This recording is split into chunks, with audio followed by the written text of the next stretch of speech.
Hello, today let's see how teachers can explain structure of the atom using TutAR Whiteboard. Begin the lesson by introducing atom as the basic unit of matter. Using TutAR, teachers can present atom using interactive 3D models.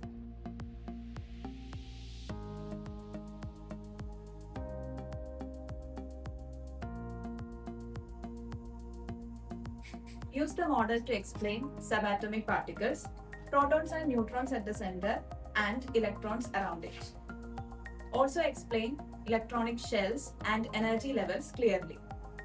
TutAR allows teachers to connect formulas directly with the 3D structure, improving conceptual clarity. Abstract concepts like atomic structure become easy to explain with TutAR's interactive whiteboard. Create interactive lesson plans with TutAR. To know more, visit tutar.app.